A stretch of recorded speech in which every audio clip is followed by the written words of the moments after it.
Thank you, Speaker. I move that so much of the standing orders be suspended as would prevent the member for Rankin from moving the following motion immediately.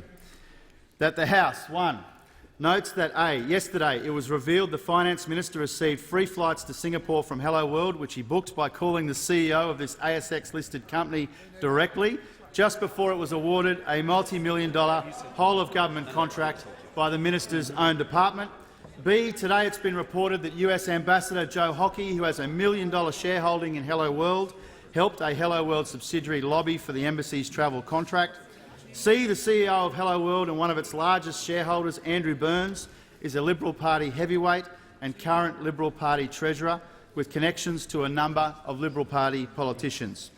D, the Finance Minister told Senate estimates yesterday that he had a, quote, close personal relationship with Mr Burns. E, Mr Burns was previously a colleague of the now Prime Minister during the Prime Minister's time at Tourism Australia. F, since being awarded government contracts, the share price of Helloworld has skyrocketed, making shareholders like Mr Hockey and Mr Burns rich. And G, this morning it was reported that the Herald Sun asked almost all of the 82 Liberal MPs in Parliament whether they had received free travel from Helloworld, but only 14 said that they had not.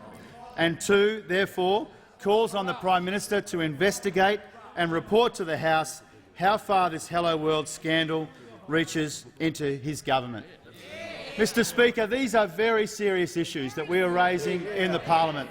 They are far too serious to be dismissed and to be laughed off and to be ignored by this arrogant and out-of-touch government. This is a very Liberal scandal that we're dealing with. It has all of the stink and all of the stench of a very Liberal scandal. It's got all of the mates at the top end of town, all the insider deals that lock out ordinary working people, all of the ingredients of what we've come to expect from this government opposite, which always governs for the top end of town at the expense of people who work and struggle in this country. It's a very, very Liberal scandal. And what we've seen today in this House is the alternative universe that those opposite inhabit. The alternative universe where it's entirely normal, when you want to book the 3:30 flight out of Perth, you ring up the CEO of an ASX-listed company. That's the alternative universe that they live in. The alternative universe which says that you don't actually notice when somebody else picks up a $3,000 tab for you. You don't notice that it hasn't come out of your credit card. The alternative universe that those opposite occupy, where there is one set of rules for their rich Liberal Party mates and another set of rules for ordinary Australians in communities that we represent right around this country. Now, there are so many things today, Mr Speaker, that the Prime Minister and his sidekick, his offsider, the member for Sturt, were unable to explain. So many things that they were unable to explain. They couldn't provide a simple answer to a simple question about whether the documents which prove that Mr Hockey asked one of the embassy officials to take a meeting with the company at the centre of this scandal, whether or not that document exists. And when the member for Sturt was asked about this, he basically told the House, look, when we get around to checking it out, we'll see how we go. Well, that's not good enough. That's not good enough. The Australian people deserve answers about this latest grubby scandal which is engulfing the government which sits opposite from us today. There are so many aspects to this, but perhaps the one that the Prime Minister needs to explain from his own answers today, I think. There's a lot of explaining to do from the Prime Minister. There's a lot of explaining that he needs to do. But he said today, and he scurried out of the House, he's gone and hidden his office, but he said today, and I quote, "I'm advised Mr Hockey did not instruct staff to meet QBT or any other companies in relation to the tender and as part of normal business." And what the Prime Minister needs to explain when he next speaks, or when the member for Sturt does, is that he is claiming that Mr Hockey didn't request embassy staff to meet with QBT at all. Now, this is a very serious issue here.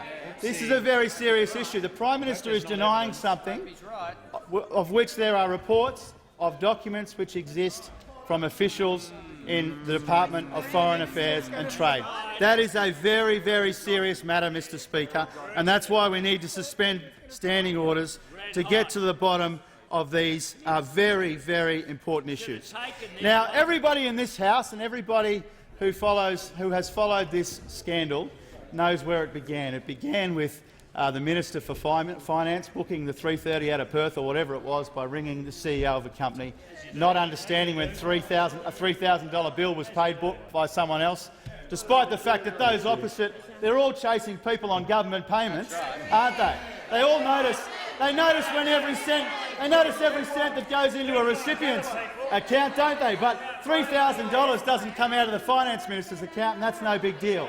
That's the alternative universe that those opposite occupy, as I said a moment ago. So we know where this scandal began, but we don't yet know where it ends. We don't yet know where it ends. And I don't think they know where it ends yet either. There's a lot more questions to be asked, and there's a lot more questions to be answered. And I think what really gave it away in question time today was when we started asking about the travel arrangements between Mr Burns and others, the ashen faces. The ashen faces. Right along the front bench. All these people hoping that the next question wasn't to them. All of these people desperately hoping that the next question wasn't going to be to them. I saw it.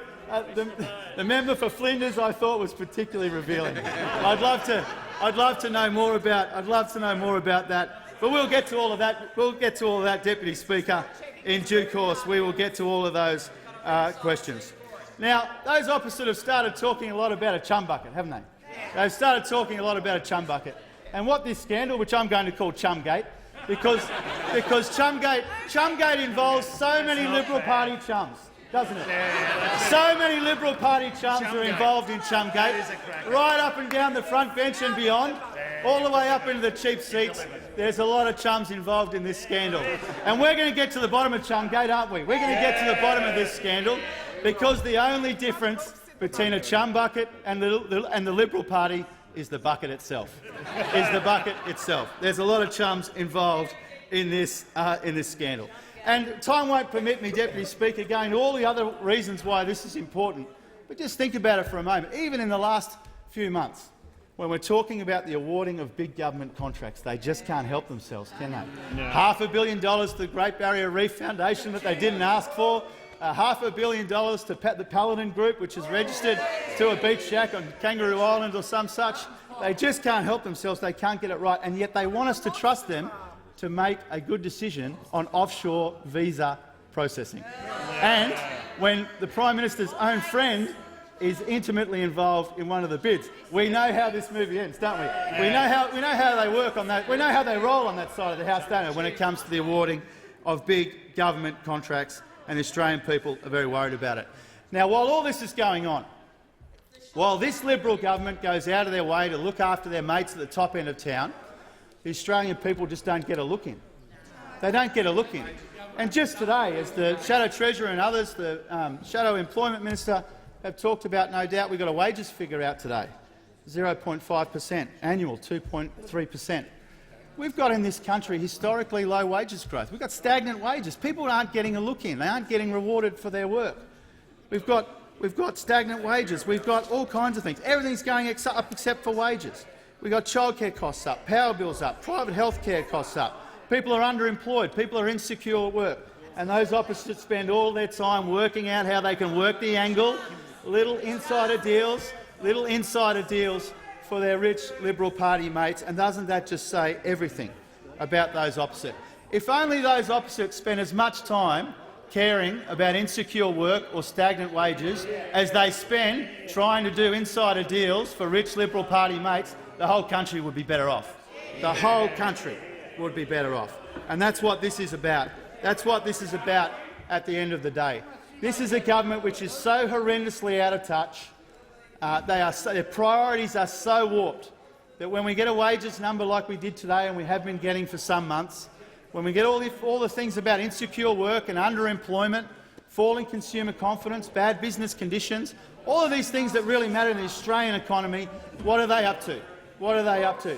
Flying around on free flights, ringing up their mates, getting insider deals, doing deals, awarding big government contracts to people that they are intimately involved with in the Liberal Party. So that's why standing orders need to be suspended, Deputy Speaker. We know where this began, but we don't yet know where it ends, and we are going to pursue it until the Australian people get the answers that they need and deserve.